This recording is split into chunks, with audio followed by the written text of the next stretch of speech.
of you guys asked me about my interest in collecting other dolls, and I actually want to speak on that for a minute because I have spoken about that in the past. However, because I ended up collecting My Scene as well, and I do have a couple of Barbies in my collection, I do want to further elaborate on dolls that I do plan on collecting personally. And even deeper than that, how I would actually be starting those collections. So let's get into it.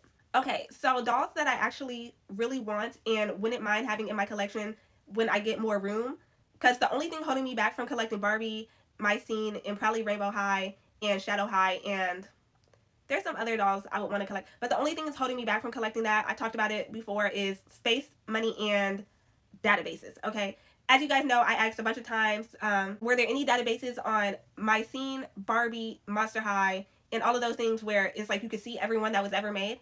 So that's really the first thing holding me back. But I did end up finding some pretty decent databases for at least My Scene and Barbie. Barbie's ones are a little harder to manage, but she's been out since the late 50s, early 60s. So, you know, you get what you get and you don't throw a fit. But I do have some lines that I'll talk about later that I will absolutely be getting for sure. First things first, when I do start collecting these other dolls, I will be starting with playsets. You guys know I am a playset junkie, so when when it comes time, you guys will start seeing them be incorporated via playsets, because there's Barbie playsets I am super duper after. I feel like the dolls themselves were probably manufactured way more than the playsets, so I am such a playset junkie. I'm like, there's some playsets I absolutely like have to have, and I like really really want, because in my mind I'm just gonna have a little city, and I'd rather have the playset sometimes. There are some Barbie lines that I will absolutely start with, but I'm not going to talk about them yet because I don't want everybody to buy up all the affordable ones that I see already. So once I get my hands on them first, then I'll talk about the Barbie lines that I really, really want. So yeah, mostly playsets, and then I'll start incorporating the dolls a little bit more. But I'm just such a playset junkie, and yeah. Also, I have to get a few more of my favorite Sashas and my favorite My Scenes before I even branch off into other dolls, because y'all, my Scene collection has grown by 3, so I'm at like 5.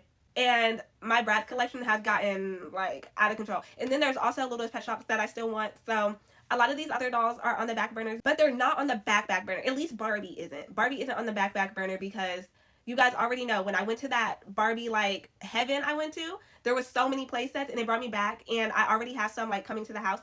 And so it's just like, oh my goodness, like, and I will not be starting with Barbie herself per se. I really like a lot of the side characters in the Barbie universe, so I most likely will be starting with my first side characters, which you guys will see coming up soon in this journey, because oh my goodness, like, so it's just like, yeah, eventually I was gonna work my way here, but okay. But just know the integration will be coming in the form of mostly play sets at first. That's what I want to talk about, how I would slowly start to integrate the other dolls in my collection. But yeah, okay, bye.